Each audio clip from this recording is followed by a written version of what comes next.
Jake Morrison pressed his face against the cold metal window of the mining station and watched the human workers floating in spacesuits around Europa's surface. Their movements were slow and careful as they pulled quantum crystals from the ice, with tools they barely understood. Above them, floating in sleek silver pods, the Zephyrian overseers watched every move with their 4 black eyes that never seemed to blink. 50 years had passed since the aliens came to Earth. Jake remembered the stories his grandfather told him about the day the massive ships appeared over every major city on the planet. The world leaders had tried to fight at first, sending jets and missiles against vessels that could cross the galaxy in days. The human weapons bounced off their shields like raindrops on glass. Within 6 months, every government on Earth had surrendered. The Zephyrians called it the integration. They said humans were a primitive species that needed guidance. They gave people jobs maintaining their machines, mining their crystals, and building their stations. They provided food, shelter, and basic medical care. To someone who had never known freedom, it might have looked like kindness. Jake knew better. He had been a captain in the old Earth Navy before the surrender. Now he wore the gray uniform of a station supervisor, making sure human workers met their daily quotas. The Zephyrians trusted him because he kept the humans in line. They had no idea he was planning to tear their empire apart. The door behind him hissed open and Dr. Lisa Bennett stepped into the observation deck. She moved quietly, her engineer's uniform marked with oil stains from working on the mining equipment all day. Lisa had once designed spacecraft for NASA. Now she fixed alien machines she was never supposed to understand. "Any word from the others?" Jake asked without turning from the window. "Elena sent a message from Mars," Lisa whispered. "The shipment delays are working. 3 mining operations shut down last week because they couldn't get replacement parts." Jake smiled. The Resistance had members working in supply chains across the solar system. A missing bolt here, a delayed shipment there, and the Zephyrian operations slowed to a crawl. The aliens never suspected that the humans they trusted to maintain their systems were slowly breaking them from within. "What about Ryan?" Jake asked. Lisa Quota's face went dark. "They took Amy yesterday." Jake felt his blood turn cold. Lieutenant Commander Ryan Carter had been one of his best officers before the surrender. His daughter Amy was only 12 years old. The Zephyrians had selected her for what they called enhanced integration, which meant genetic experiments that most children did not survive. "Where is Ryan now?" "Sector 7 with his team. He's planning something stupid." Jake pushed away from the window and headed for the door. Not stupid. Necessary. The corridors of the mining station were narrow and filled with the constant hum of alien machinery. Jake passed groups of human workers heading to their shifts, their faces showing the tired acceptance of people who had forgotten what hope looked like. A few nodded at him with respect. Others looked away, seeing only another collaborator who had sold out his own kind for better food and a private room. If they only knew. Sector 7 was the station's maintenance hub, where the quantum crystal processors turned raw materials into the energy cores that powered Zephyrian ships. Ryan Carter stood in front of a massive control panel with 6 other humans, all former military personnel who had been assigned to technical duties after the surrender. "Jake," Ryan said without looking up from the console. "I suppose Lisa told you." "She did. I'm sorry about Amy." Ryan's hands moved across the alien symbols on the control panel with practiced ease. The Zephyrians had trained humans to operate their technology, never realizing they were teaching potential rebels how to use their own weapons against them. "Sorry doesn't bring her back," Ryan said. "But this might." The screen in front of him showed a schematic of the station's power grid. Red lines indicated critical systems that kept the entire facility running. Yellow lines showed backup systems that would activate if the primary grid failed. Ryan had found a way to overload both at the same time. "If we shut down the station, they'll send reinforcements," Jake warned. "Let them come," said Pete Williams, a former Army engineer who now maintained the station's life support systems. "We've been hiding in the shadows for 50 years. Maybe it's time to step into the light." Jake looked around at the faces of the men and women who had once served under his command. They were tired of being slaves, tired of watching their children disappear into alien laboratories, tired of pretending to be grateful for their chains. "This changes everything," Jake said. "Once we do this, there's no going back." "There was never any going back," Ryan replied. "We just forgot that for a while." An alarm began to sound in the distance, and Jake heard the heavy footsteps of Zephyrian guards moving through the corridors. Someone had discovered Amy's rescue team in the detention levels. The operation was starting whether they were ready or not. "Do it," Jake said. Ryan, quote, S finger hovered over the final command sequence. Around the station, other resistance members were moving into position. Maria Santos had taken control of the communications array and was preparing to send coded messages to cells on other worlds. Dr. Bennett was ready to download decades of technical data from the Zephyrian computers before they lost power. "For Amy," Ryan whispered, and pressed the button. The lights went out all over the mining station. Emergency power kicked in for a few seconds, then failed as Pete's sabotage of the backup systems took effect.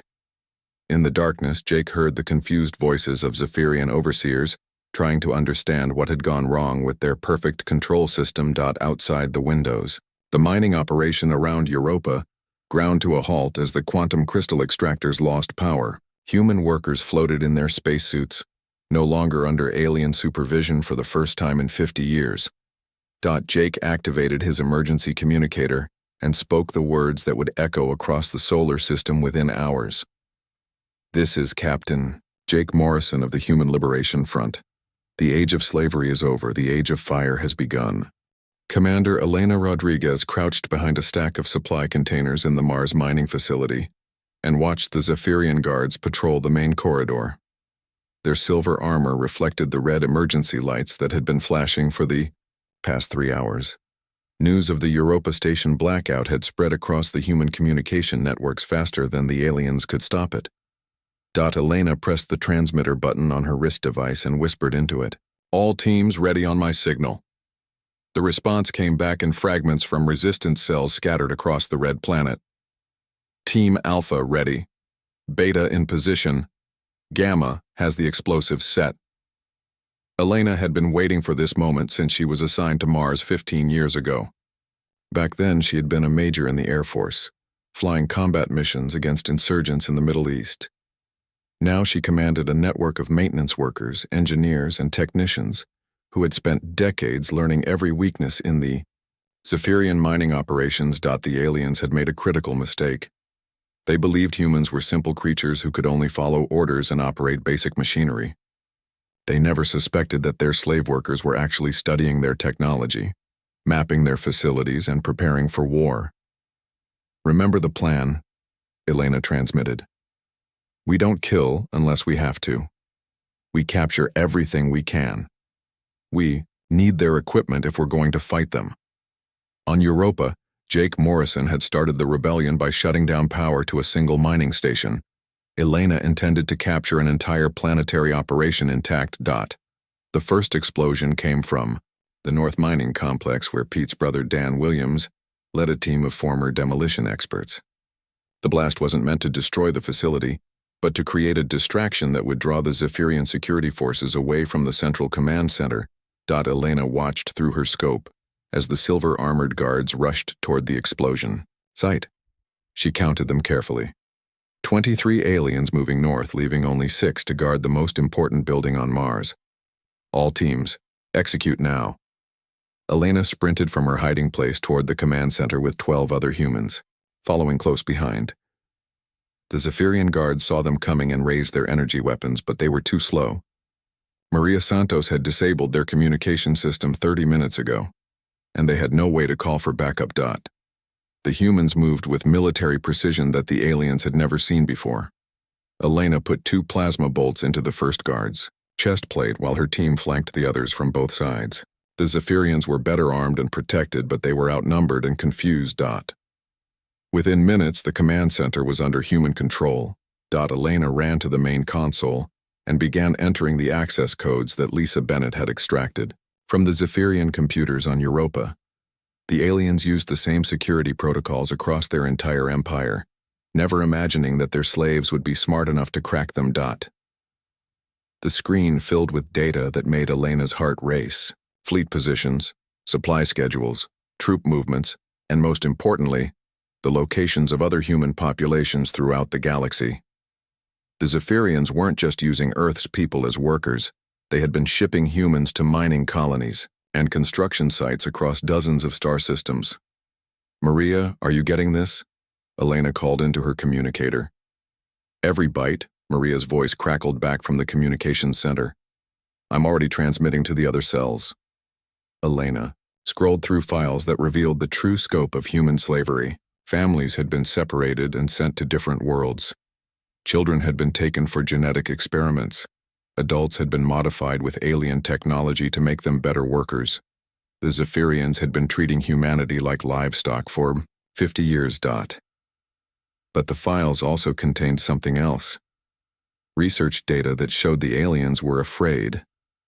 Elena opened a classified report that made her hands shake as she read it. The document described human psychological profiles and warned other Zephyrian commanders about humanity's dangerous adaptability and unprecedented learning speed. There were recommendations to limit human access to advanced technology and to avoid teaching them complex systems. The aliens knew. They had always known that humans were capable of much more than they pretended. The Primitive Slave Species Act was just that, an act designed to keep humanity from realizing its own potential.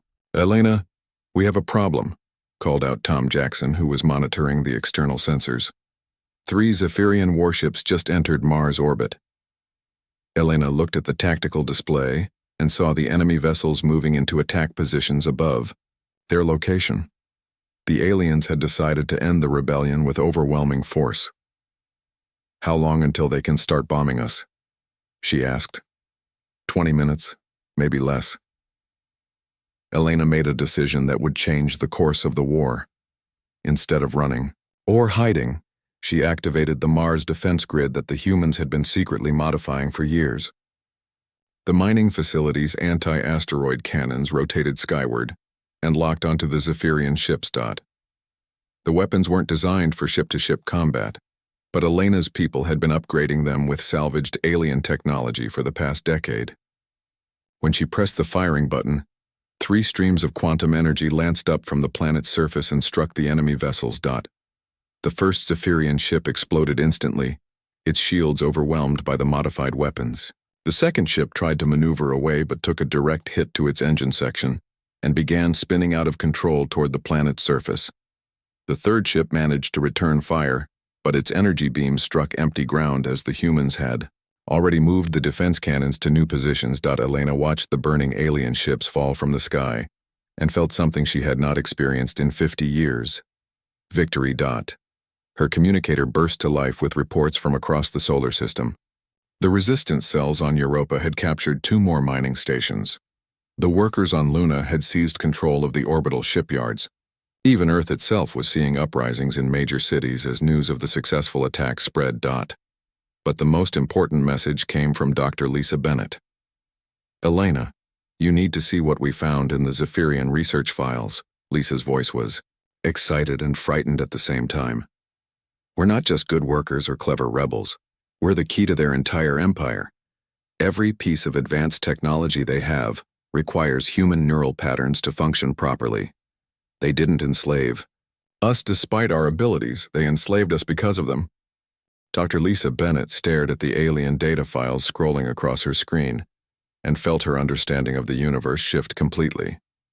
The Zephyrian research showed that human brain patterns were uniquely compatible with quantum computing matrices in ways that even the aliens did not fully understand. Every major piece of their technology required human operators to function at peak efficiency. "Jake, you need to see this," Lisa called across the captured command center on Europa. "We're not just rebels stealing their equipment. We're the missing piece of their entire technological foundation." Jake Morrison walked over to her workstation, his face still showing the exhaustion from 3 days of constant fighting. The rebellion had spread to 47 human colonies across 12 star systems, but the Zephyrians were beginning to organize their response. Enemy fleets were moving toward human positions throughout the galaxy. "Show me," Jake said. Lisa pulled up a technical diagram that looked like a cross between a human brain scan and a computer circuit board. "This is from their core research facility on Kepler Station. Every quantum drive, every energy weapon, every shield generator they have needs a human neural interface to reach maximum power output. We've been operating their technology better than they can for 50 years without even knowing it." The implications hit Jake like a physical blow. The Zephyrians had not conquered humanity despite their technological advantages. They had conquered humanity to gain access to those advantages. Every human worker was unknowingly serving as a living computer component in the alien empire. "How many species know about this?" Jake asked. "According to these files, the Zephyrian leadership keeps it classified. Most of their own people think humans are just good manual laborers. But there are references to other species that had similar neural compatibility." "Had?" Lisa's expression grew dark. "The Altarians were eliminated 200 years ago after they discovered their own importance to Zephyrian technology. The Proxima colonists were wiped out when they tried to rebel. The pattern repeats across at least 6 different species." Jake felt anger building in his chest that was deeper than anything he had experienced during the initial conquest of Earth. The Zephyrians had not just enslaved humanity. They had committed genocide against multiple species to protect their secret source of technological supremacy. "Send this data to Elena and every resistance cell we can reach," Jake ordered. "Everyone needs to know what we're really fighting for." The transmission burst went out across the human communication networks, just as Maria Santos detected incoming signals from outside the solar system. The news that followed changed everything. "Jake, we're getting contact requests from non-human sources," Maria announced from her position at the communications console. "Someone calling themselves the Free Kelleran Trade Alliance wants to establish dialogue." Jake had heard of the Kellerans in Zephyrian briefings. They were described as a merchant species that served the Empire by transporting goods between star systems. He had never imagined they might have their own agenda.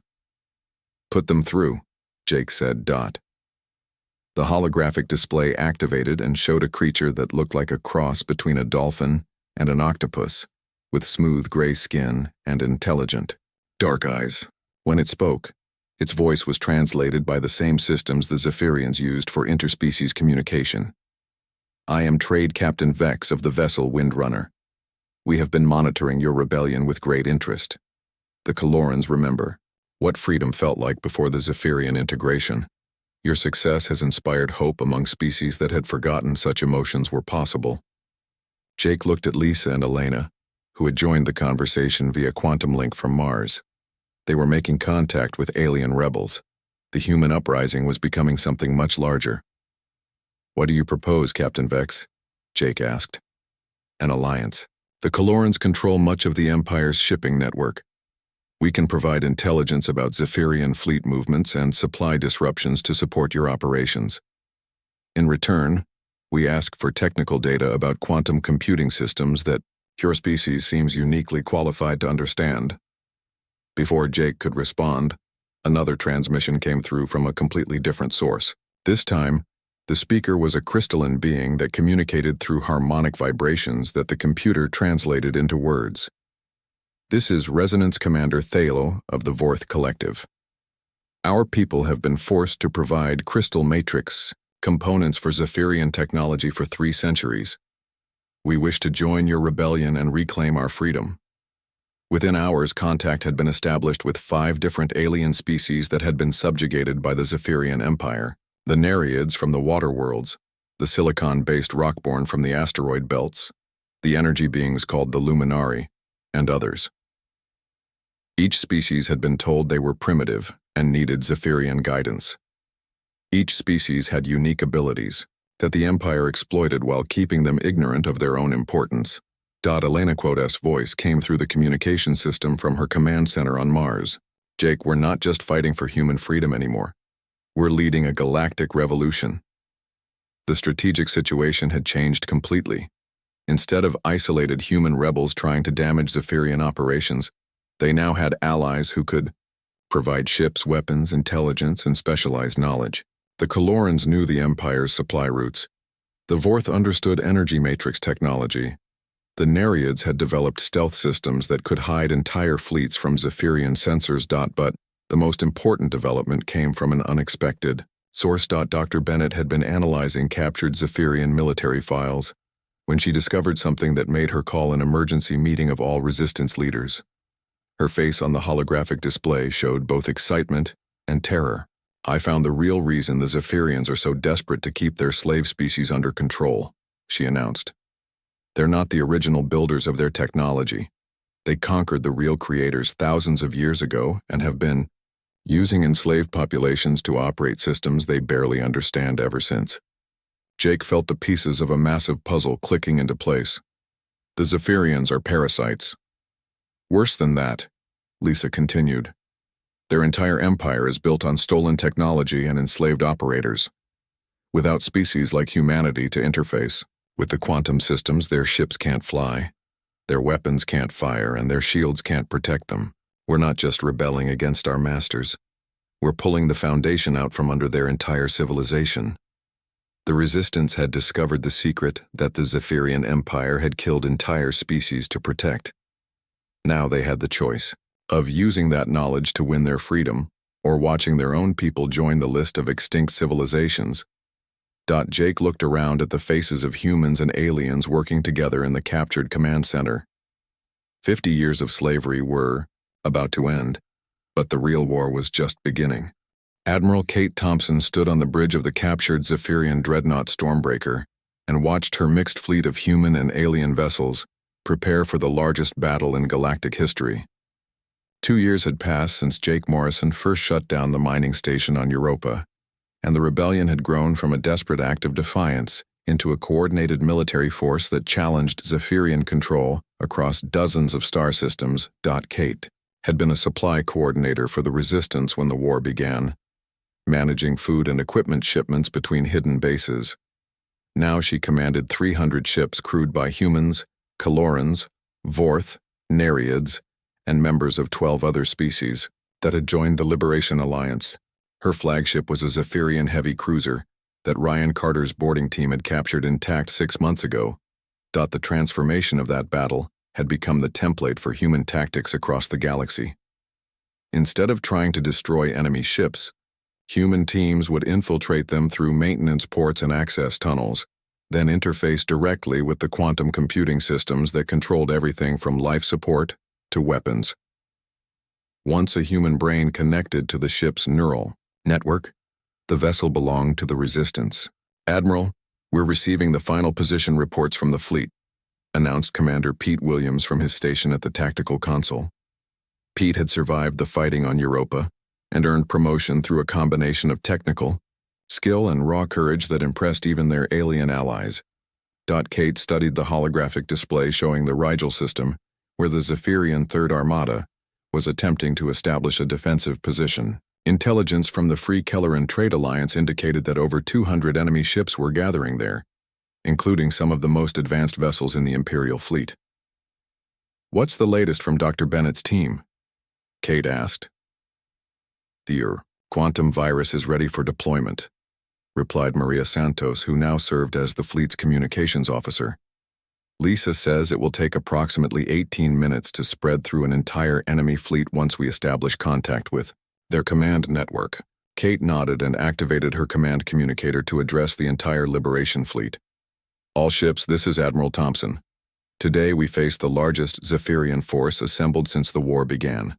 They believe superior numbers and firepower will crush our rebellion and restore their empire. They still don't understand that we're not fighting their technology. We're taking it." The response came back from ship captains across the fleet in dozens of different languages and communication methods. Human voices mixed with Kaloran sonic patterns, Vorth harmonic frequencies, and Nereid bioelectric signals.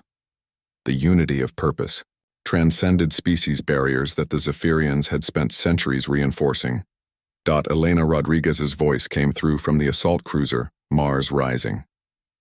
"Kate, my boarding teams are ready to launch. We've identified the command ship in the enemy formation." Hold position until the virus deployment begins, Kate ordered.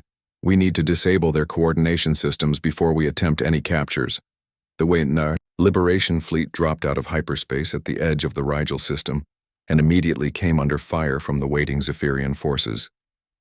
The enemy had arranged their ships in a defensive sphere with their most powerful vessels at the center, expecting a conventional battle where superior numbers would determine the outcome. Kate smiled as she watched the enemy formation on her tactical display. The Zephyrians were still thinking like conquerors who fought other species for territory and resources. They had no experience fighting a war where the enemy could turn their own weapons against them from within. All ships, execute pattern Delta. Kate commanded. The Liberation fleet scattered in all directions, using an apparently random movement pattern that confused the Zephyrian commanders.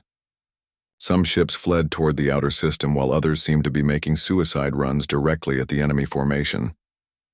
The Zephyrians adjusted their positions to intercept what appeared to be a disorganized retreat. The real attack began when Commander Tom Jackson's stealth ship Whisper approached the Zephyrian command vessel from directly below, hidden by Nereid biocamouflage technology that made it invisible to enemy sensors. Jackson had been Elena's demolitions expert on Mars and now commanded the most dangerous missions in the Liberation fleet. Whisper to Fleet Command, Jackson reported over the quantum communication link. I'm in position beneath the enemy flagship, beginning neural interface with their computer core. Kate watched her tactical display as Jackson and his human interface team connected their minds to the Zephyrian command ship's quantum computing matrix. Within minutes, the enemy vessel's movement patterns began to change as human consciousness took control of alien technology. Virus deployment successful, Dr. Lisa Bennett reported from her position aboard the science ship Discovery. The quantum infection is spreading through the enemy fleet's communication network. Estimate 12 minutes until complete system penetration. The effect was visible almost immediately. Zephyrian ships began firing on each other as their targeting systems fell under human control. Others simply stopped moving as their propulsion systems responded to Liberation fleet commanders instead of their original crews. The enemy formation collapsed into chaos as hundreds of vessels suddenly found themselves under enemy control. Elena, launch all boarding parties. Kate ordered. Assault shuttles and stealth ships emerged from hiding positions throughout the system and raced toward the disabled Zephyrian vessels. Elena's teams had perfected the art of ship capture during 2 years of constant warfare. They would secure the enemy crews without unnecessary casualties, then integrate the captured vessels into the Liberation fleet. The battle lasted only 4 hours, but its consequences would echo across the galaxy. For decades, when the fighting ended, the Liberation forces had captured 137 Zephyrian ships intact, including 3 dreadnoughts and the enemy fleet's command vessel. Kate stood in the captured flagship's command center and faced the Zephyrian Admiral Kess, whose 4 black eyes showed confusion and disbelief as he tried to understand how a primitive species had defeated a galactic empire. How is this possible? Admiral Kess asked through the translation system. Your people were classified as laborers with limited intelligence. Kate gestured toward the human technicians who were already integrating the captured ship systems with Liberation fleet protocols. You taught us to use your technology, then assumed we were too stupid to understand it. You were wrong about both assumptions. The captured Zephyrian officer looked around at humans, Kalorans, Vorth, and other species working together to operate his former flagship with greater efficiency than his own crew had achieved. The Empire will send more fleets, larger forces. Let them come, Kate replied. Every ship they send becomes part of our fleet the moment we touch their computers. You built an empire on enslaved minds, Admiral. Now those minds are free, and they remember everything you taught them. Admiral Kate Thompson watched the massive fleet of Liberation ships approach Zephyria Prime through the bridge windows of her flagship. 3 years had passed since Jake Morrison started the rebellion, and now over 2,000 vessels from dozens of different species surrounded the capital world of the Empire that had enslaved them all. The final battle would not be fought with weapons, but with the transformation of an entire civilization. Dr. Lisa Bennett stood beside Kate at the command console, her fingers moving across the quantum interface systems that would soon reprogram every piece of Zephyrian technology on the planet below. Lisa had aged years in the past months, pushing herself to develop the tools needed for this moment when they would either free the galaxy or die trying. All neural interface teams are ready, Lisa reported. We've identified the primary quantum, computing cores that control everything from traffic systems to planetary defense grids. Once we establish connection, the transformation should take less than 6 hours. Kate nodded and opened a communication channel to the entire Liberation fleet. Ships crewed by humans floated alongside Kaloran trading vessels, Vorth crystal ships that sparkled like jewels, and sleek Nereid bioships that moved like living creatures through space. The alliance that had grown from human rebellion now represented the hopes of every enslaved species in the galaxy. All fleet commanders, this is Admiral Thompson. Today we complete what Captain Morrison began 3 years ago. We're not here to conquer the Zephyrian homeworld. We're here to transform it into something better. The planetary defense systems around Zephyria Prime should have opened fire as the Liberation fleet entered orbit, but they remained silent. Ryan Carter's infiltration teams had spent weeks sneaking onto the planet and establishing neural connections with the control networks. The mighty weapons that had protected the Imperial capital for centuries now served the Liberation cause. Kate, we're receiving a transmission from the planetary surface, announced Maria Santos from the communication station. It's Emperor Zix himself. The holographic display activated and showed the ancient ruler of the Zephyrian Empire. His 4 eyes held the wisdom and cruelty of someone who had commanded galactic civilization for over 3 centuries. When he spoke, his voice carried the authority of absolute power that was about to end. Admiral Thompson, I congratulate you on an impressive military campaign. However, you must realize that occupying our homeworld is impossible. The Zephyrian people number in the billions and will never accept rule by former slaves. Kate studied the Emperor's image and felt no hatred, only pity for a creature who still didn't understand what was happening to his empire. We're not here to rule anyone, Emperor. We're here to give everyone the same choice we fought for ourselves. And what choice is that? Freedom. Kate gestured to Lisa, who activated the quantum transformation protocol they had spent months developing. Across the planet below, human neural patterns began interfacing with every computer system, every automated network, and every piece of advanced technology that kept Zephyrian civilization functioning. The change wasn't violent or destructive. Instead of shutting down systems or causing chaos, the human-guided quantum networks began operating more efficiently than they ever had under Zephyrian control. Traffic flowed smoother in the great cities. Energy distribution became perfectly balanced.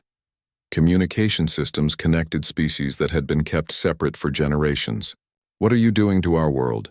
Emperor Zix demanded as reports flooded in from across the planet. We're showing your people what cooperation looks like instead of domination, Kate replied. Every Zephyrian citizen is about to discover that their technology works better when it serves everyone equally instead of maintaining an empire built on slavery. The transformation continued for hours as Liberation Fleet neural interface specialists took control of every major system on Zephyria Prime. But instead of using that control to punish their former masters, they used it to create something unprecedented in galactic history, a planetary government that represented every species equally, powered by technology that served all beings instead of enslaving them. Jake Morrison's weathered face appeared on the communication screen from his position aboard the command ship, Luna. 3 years of constant warfare had left him scarred and exhausted, but his eyes still held the determination that had started the rebellion. Kate, we're getting reports from across the Empire. The transformation is spreading faster than we projected. Every world connected to the quantum communication network is experiencing the same changes we're implementing here. The scope of what they had accomplished was almost impossible to comprehend. The Liberation Forces hadn't just captured Zephyrian technology. They had reprogrammed the fundamental operating systems of an entire galactic civilization. Billions of beings who had lived under imperial rule were suddenly experiencing freedom for the first time in their lives. Emperor, you have a choice to make, Kate announced to the Zephyrian ruler. You can try to fight against the transformation and watch your people suffer, or you can help us build something better from the ashes of your empire." Emperor Zix's expression showed confusion, anger, and finally resignation as he realized the true scope of defeat. His empire hadn't fallen through military conquest, but through evolution into something he could no longer control or understand. "What happens to my people?" he asked quietly. "They become citizens of the Galactic Federation instead of subjects of an empire," Kate replied. "They keep their homes, their families, and their culture. They just lose the right to own other beings as slaves." The final moments of the Zephyrian Empire were surprisingly peaceful.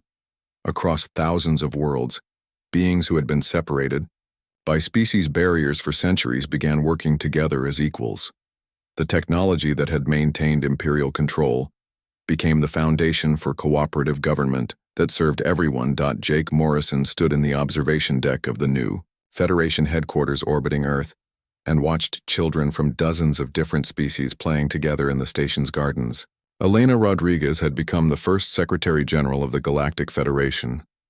Ryan Carter commanded the Federation Defense Force that protected all member worlds equally. Dr. Lisa Bennett led the Technology Sharing Council that ensured no species would ever again monopolize knowledge that belonged to everyone. The old man smiled as he remembered the moment 3 years ago when he pressed a button and shut off the lights on a mining station. That single act of defiance had grown into a transformation that touched every corner of the galaxy. The Zephyrians had called humans slaves and treated them like property. In response, humanity had burned their armies to ash and built a better civilization from the ruins. The age of empires had ended and the age of cooperation had begun.